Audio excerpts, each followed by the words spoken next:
할렐루야. 우리 주 예수 그리스도의 이름으로 우리 함께 하나님 말씀 살펴보겠습니다. 성경 66권의 주인공은 언제나 오직 예수 그리스도입니다.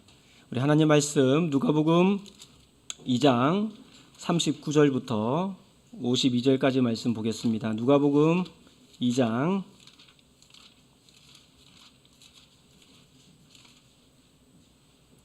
39절부터 52절까지의 말씀 보겠습니다. 이 시간 설교 제목이 아이 예수는 예루살렘에 머무셨다라가 제목인데요. 이 제목이 어디에 있는지 본문 말씀 속에 있습니다. 어디에 있는지 한번 발견해 보시고요. 또한 우리 인생의 영원한 주인공이신 예수 그리스도께서 본문 말씀에 어떻게 드러나고 있는지 살펴보겠습니다.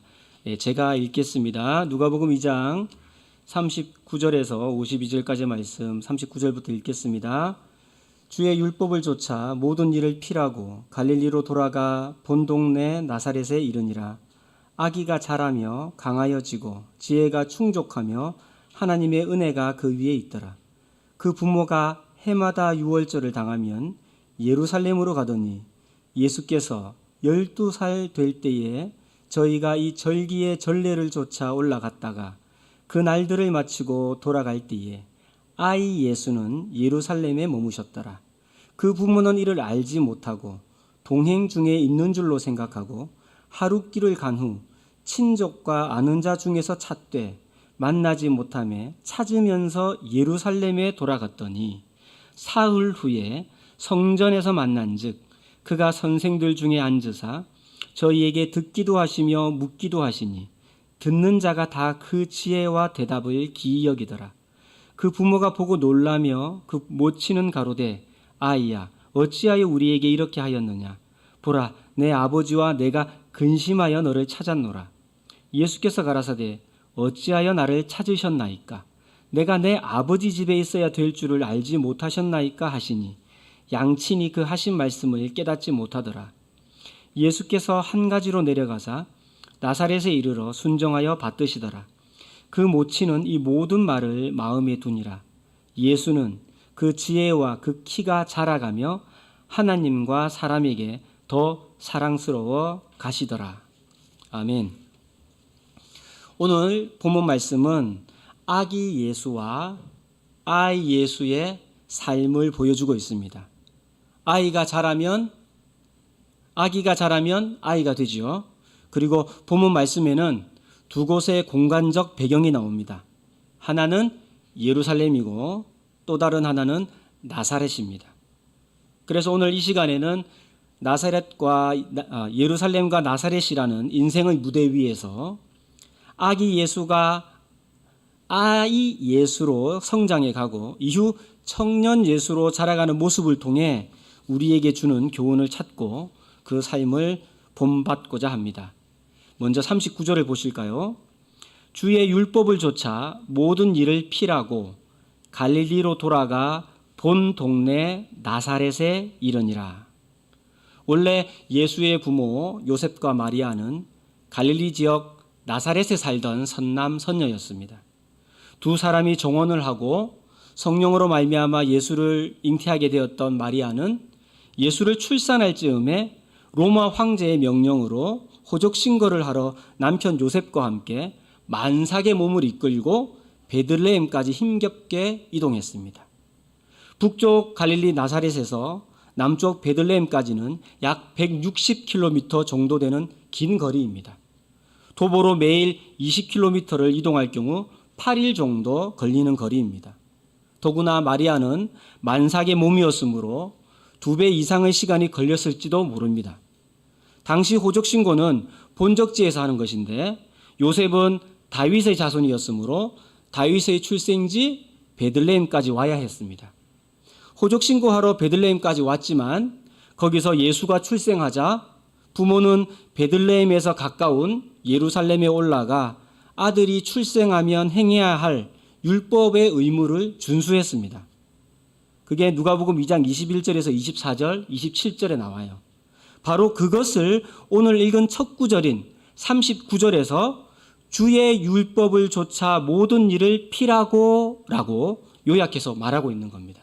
이 짧은 부분이지만 이 속에 포함된 율법의 행해야 될 의무는 굉장히 많아요.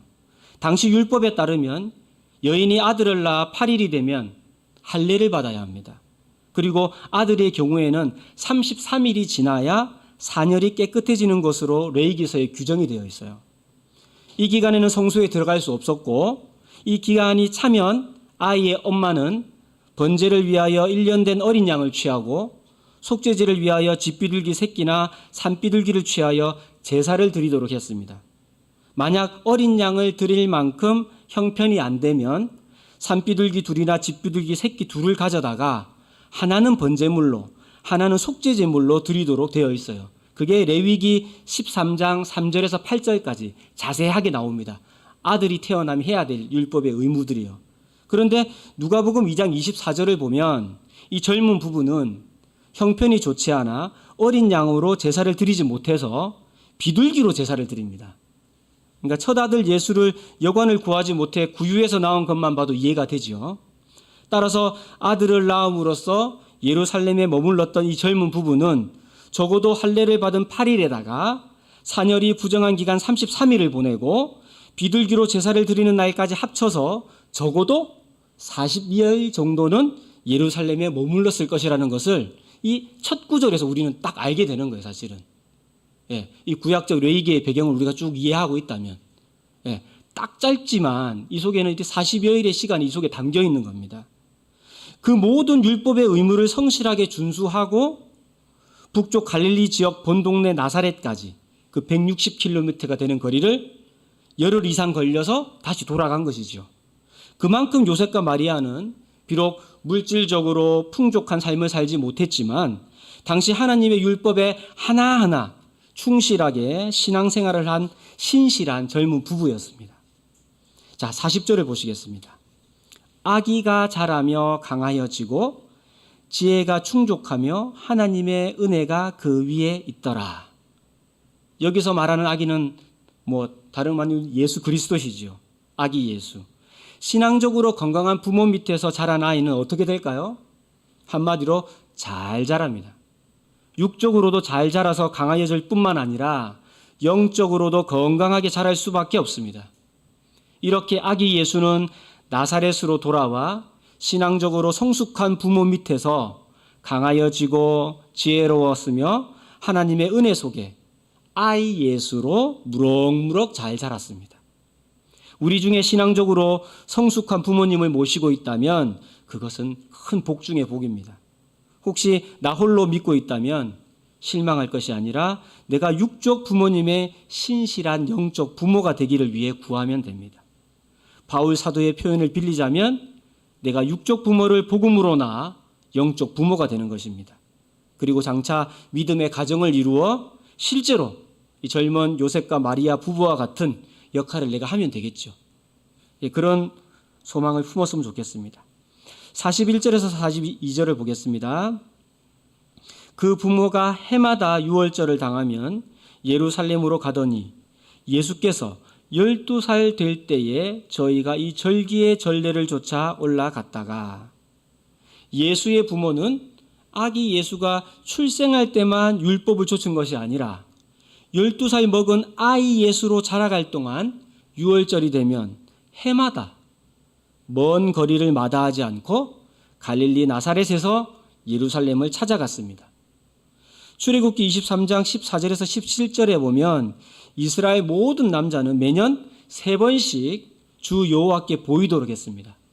이 3번의 절기가 첫째는 유월절이라고도 하는 무교절, 둘째는 밭에 뿌린 것의 첫 열매를 거두는 초실절 또는 칠칠절인데 신약에서는 오순절이라고도 하는 맥추절, 그리고 셋째는 거둔 것을 저장하는 수장절입니다. 이게 이스라엘의 3대 절기죠. 이 중에서 이스라엘의 가장 중요한 최대의 절기는 당연히 유월절입니다. 여러분도 잘 아시겠지만 유월절의 기원은 이스라엘 백성들이 애굽에서 430년간의 종살이를 끝내고 탈출할 때 시작되었죠. 애굽에 내려진 10가지 재앙 중 마지막 장자의 죽음을 앞두고 이 죽음의 재앙을 피하도록 하나님께서는 이스라엘 백성들에게 어린 양을 잡아 그 피를 문설주와 임방에 바르도록 하셨습니다. 그리고 7일 동안 누룩이 들어가지 않은 떡, 즉 무교병을 만들어 먹도록 하셨죠. 그게 유월절의 기원이에요. 그런데 이 출애굽 이후에 이스라엘의 역사를 보면 이 세 가지 절기 중에 유월절 하나만 놓고 보더라도 해마다 지켜지는 경우가 그렇게 많아 보이지 않습니다. 완전히 잊혀질 때도 있었고 잊고 있다가 깨달음을 주셔서 시기를 놓쳐서 지킬 때도 있었어요. 따라서 이 아기 예수를 12살 아이 예수가 될 때까지 해마다 그 먼 거리를 데리고 나사렛과 예루살렘을 왕복했다는 것은 여러 사정을 고려해 볼 때 결코 쉬운 일이 아니죠. 자, 43절에서 45절을 한번 보겠습니다. 그 날들을 마치고 돌아갈 때에 아이 예수는 예루살렘에 머무셨더라. 그 부모는 이를 알지 못하고 동행 중에 있는 줄로 생각하고 하루 길을 간 후 친족과 아는 자 중에서 찾되 만나지 못함에 찾으면서 예루살렘에 돌아갔더니, 자, 그 지금 시작이 뭐냐면 그날들을 마치고라고 시작하고 있어요. 그날들을 마치고라는 말은 어린 양을 잡는 유월절 저녁 첫날뿐만 아니라 이후로 이어지는 7일간의 무교절까지 모두 지켰다는 말입니다. 하나님의 명령에 따라 유대력의 정월에 해당하는 아비벌 14일 저녁인 유월절의 시작을 함께 하려면 적어도 당일 아침까지는 예루살렘에 도착해야 하고 이후 7일간의 무교절까지 참여하고 돌아오려면 예루살렘에 머무는 기간만 적어도 열흘 가까이 되었을 것입니다. 거기다 왕복으로 오고 가는 시간을 합치면 적어도 한 달 정도는 잡아야 되죠. 게다가 원래 유월절 양을 선택하는 날은 아비벌 10일이에요. 14일 저녁에 양을 잡지만 잡을 양을 정하는 날은 10일이에요. 그 양을 간수했다가 14일 저녁에 잡는 것입니다. 따라서 유월절 한번 지키려면 보통 마음이 아니면 안 되는 거죠. 거리도 엄청 긴데 가난하다다가 하나하나 다 지킨다고 보면 정말 보통 일이 아닙니다. 그런데 아이 예수가 11살이 될 때까지 나사렛과 예루살렘을 오고 가는데 어떤 문제도 없었어요. 해마다 왔다 갔다 하는데. 근데 사건은 언제 벌어집니까? 예수가 12살이 되었을 때 사건은 이제 벌어지는 거죠. 바로 아이 예수 실종 사건입니다. 당시에 유월절을 맞아 나사렛에서 예루살렘을 찾는 가족이 예수 가족만 있었던 것은 아니죠. 함께 무리를 이루어 긴 여행길을 함께한 동네 친척들과 이웃들이 적지 않았습니다. 어쩌면 12살 정도 되는 소년이었다면 부모보다는 동네 친구들과 함께 붙어서 이동했을 수도 있죠. 개구쟁이처럼요. 예수 가족과 함께 이동한 친척들과 이웃들이 유월절의 모든 기간을 보내고 자, 이제 다시 나사렛을 향해 출발했을 때 분명히 함께 있을 것이라고 생각했는데 하루 길을 가고서야 아이 예수가 없다는 것을 부모는 알아차린 것이죠.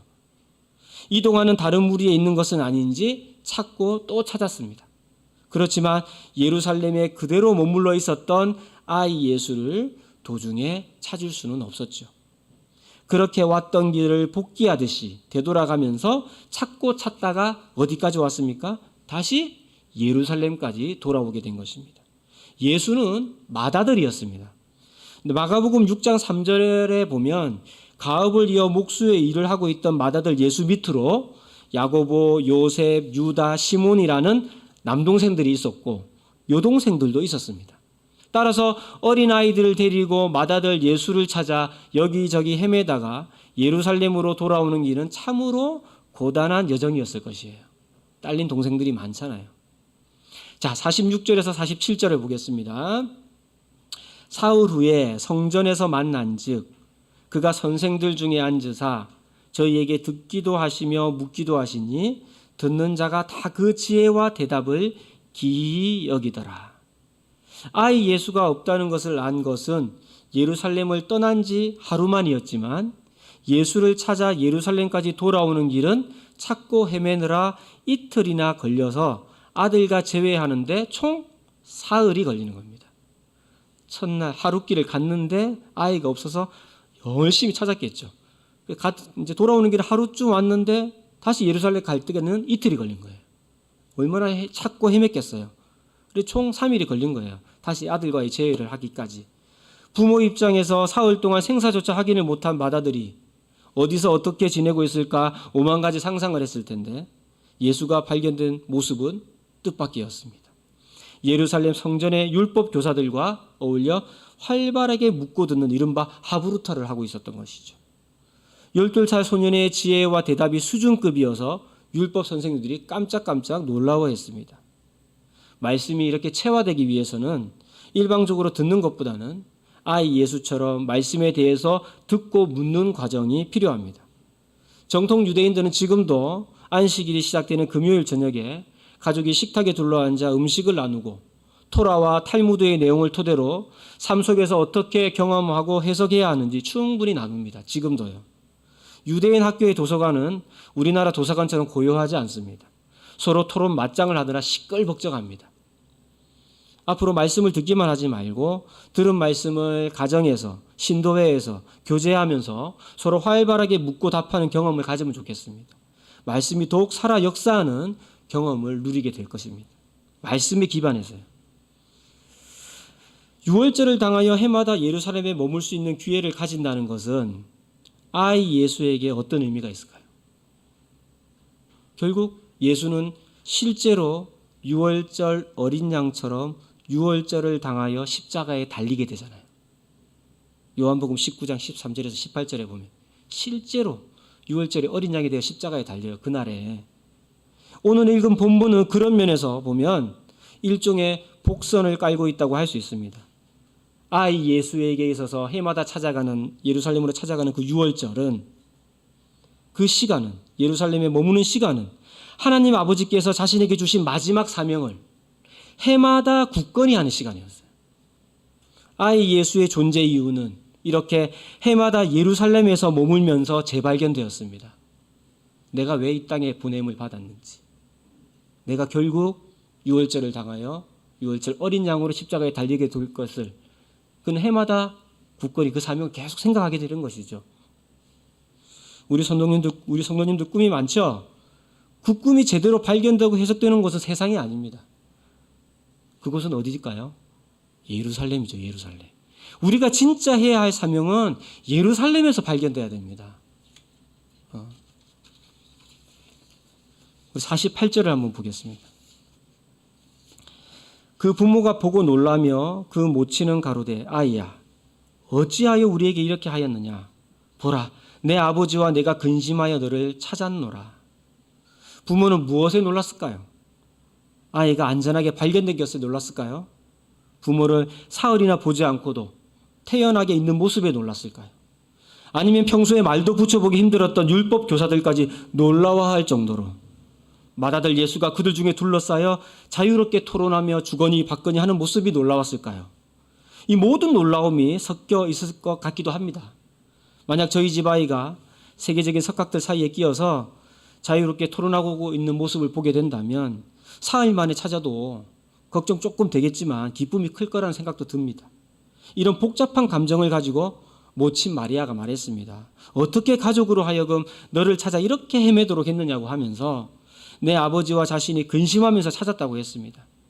우리 중에 잠시 미아가 되어본 경험이 있거나 아이를 잃어서 찾아본 경험이 있다면 아마 이 본문이 충분히 더 잘 이해될 것입니다. 우리 49절에서 50절 한번 볼까요? 예수께서 가라사대 어찌하여 나를 찾으셨나이까? 내가 내 아버지 집에 있어야 될 줄을 알지 못하셨나이까 하시니 양친이 그 하신 말씀을 깨닫지 못하더라. 타이르는 듯한 어머니 마리아의 말에 아이 예수는 오히려 어찌하여 자신을 찾았느냐고 반문합니다. 자신이 아버지 집에 머물러 있어야 될 줄을 알지 못하셨냐고 그렇게 얘기합니다. 예수의 이 같은 반응에 요셉과 마리아는 그 진리를 알 수가 없었습니다. 여러분들이 아이 예수의 대답이 어떻게 느껴집니까?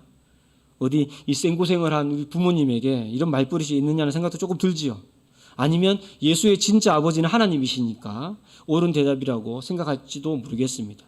이 점은 조금 이따가 다시 생각해 보도록 할게요. 자, 오늘 51절 한번 보겠습니다. 51절. 예수께서 한 가지로 내려가사 나사렛에 이르러 순종하여 받드시더라. 그 모친은 이 모든 말을 마음에 두니라. 열흘 정도 되는 유월절 모든 규례를 지키고 이어서 사흘간의 율법 교사들과 열띤 토론 수업을 했던 아이 예수는 어머니 마리아의 말에 부모가 깨닫지 못할 정도의 대답을 한 뒤 더 이상 대꾸하지 않고 부모를 따라 본 동네 나사렛으로 돌아갔습니다. 그리고 극진히 부모님께 순종하며 아버지 요셉의 목수일을 거들었습니다. 어머니 마리아는 예수의 출생을 알린 가브리엘 천사의 말로부터 지금까지 이 모든 말을 마음에 두었다라고 성경은 기록하고 있습니다. 마지막 52절을 한번 보겠습니다. 예수는 그 지혜와 그 키가 자라가며 하나님과 사람에게 더 사랑스러워 가시더라. 마지막 52절은 오늘 본문 말씀 중 어느 구절과 좀 비슷한 것 같지 않습니까? 우리가 39절부터 52절까지 읽었는데 52절과 가장 비슷한 구절은 몇 절인 것 같아요? 40절이죠. 차이점이라고 한다면 40절은 아기 예수의 자라는 모습을 묘사하는 것이고 52절은 아이 예수가 자라는 모습을 묘사하는 거예요. 52절에는 40절과 비교했을 때 추가된 성장이 하나 더 있습니다. 뭘까요? 그것은 하나님께는 물론이고 사람들에게도 더 사랑스러워 갔다는 점입니다. 그리고 40절과 52절에 공통점이 하나 있습니다. 발견하시겠습니까? 힌트를 드리자면 공간적 배경이에요. 그것은 바로 예수가 이렇게 아름다운 성장이 이루어지고 확인된 곳은 예루살렘이 아니라 삶의 터전인 본동네 나사렛이라는 사실입니다. 이게 굉장히 중요합니다. 하지만 예수가 삶의 터전 나사렛에서 이렇게 폭풍 성장을 이룰 수 있었던 힘의 원천은 바로 예루살렘이 있었던 거죠. 이것이 중요해요. 갈릴리 나사렛에서 40절과 같은 성장이 있기까지는 예수의 출생 때 예루살렘에 머물며 하나님의 말씀을 조차 온전히 순종한 부모의 깊은 신앙이 있었습니다. 그리고 갈릴리 나사렛에서 52절과 같은 놀라운 성장이 있기까지는 해마다 예루살렘을 찾아 머물며 유월절을 온전히 준수한 부모의 변함없는 신앙이 있었습니다. 그렇게 자라 예수가 12살이 되었을 때 예루살렘에 머물면서 율법 교사들과 하나님의 말씀을 몇 날 며칠이고 나누며 말씀에 젖어드는 시간이 있었습니다. 우리는 누구나 더욱더 성숙한 그리스도인으로 성장하고 싶은 욕구를 다 가지고 있죠. 성장 욕구가 없는 신앙은 죽은 신앙이라고 봐야 되죠. 그리고 이 성장은 나사렛, 즉 우리 삶의 현장에서 이루어지고 확인되어져야 합니다. 또한 이러한 성장이 가능하려면 예루살렘, 즉 순수한 하나님의 말씀에 충분히 젖어들 수 있는 시간과 장소가 있어야 합니다. 즉 나의 예루살렘이 없이는 나의 나사렛의 성장이 일어나지 않습니다. 예루살렘은 신실한 하나님의 말씀이 충분히 공급되는 곳입니다. 그곳은 이렇게 대면 예배가 이루어지는 곳일 수도 있고 지금과 같은 시기에는 비대면으로 내가 예배드리는 장소가 될 수도 있겠죠. 또한 내가 하나님을 만나기 위해 깊이 만나기 위해 마련한 시간과 장소일 수도 있고 그 어디라도 진리의 말씀을 묵상하는 장소일 수 있습니다. 예루살렘의 제1의 조건은 참된 복음의 말씀이 있어야 한다는 사실을 또한 잊어서는 안 됩니다. 세상에는 교회라는 간판을 걸고 있지만 비진리가 섞여 있는 경우가 적지 않습니다. 이런 곳에 머물면 머물수록 바람직한 신앙의 성장에 방해가 됩니다. 예수의 성장과 같은 일이 일어나지 않습니다. 그리고 우리의 신앙 성장은 나사렛과 같은 삶의 현장, 즉 세상에서 확인될 수 있어야 됩니다. 예루살렘에 머무는 것이 아무리 좋아도 여기에만 머무는 것은 하나님의 뜻이 아닙니다. 예루살렘에만 머물려고 했던 제자들을 하나님께서 어떻게 하셨죠? 핍박을 통해 세계 곳곳으로 흩어지게 하셨잖아요. 사도행전에 보면. 그리고 흩어진 삶의 현장에서 또 다른 작은 예루살렘들을 심으시고 그곳에서 말씀을 통한 영적 영향을 공급받고 삶의 여러 현장에서 성장하도록 하셨잖아요. 그게 사도행전이잖아요. 하나님께서는 세상의 빛과 소금으로 우리를 부르셨습니다. 참된 복음이 가득한 교회에 머물다가 흩어지면 자연스럽게 세상의 빛과 소금으로 성장할 수 있습니다. 우리가 모이기에 힘써야 하는 이유는 흩어지기 위해서입니다. 교회에 오는 날만 그리스도인이 된다면 바르게 성장했다고 할 수 없죠. 아기 예수가 성장한 것처럼 우리 가운데 미혼 성도들이 계시다면 앞으로 결혼해서 자녀를 낳아 아이가 12살 될 때까지, 즉 엄마 치마 붙잡고 아빠 바지 가랑이 붙잡고 가자는 대로 따라 나서는 아이를 부지런히 참된 복음이 선포되는 자리로 기회가 되는 대로 데리고 나오면 됩니다. 크면 안 따라 나와요. 그러면 잘 성장합니다. 그렇게 12살 정도가 되어 자립심이 생기고 지혜가 자라면 스스로 말씀에 머물려는 태도를 가지게 됩니다. 가지 말라고 해도 예루살렘을 찾아 머뭅니다. 아이 예수처럼.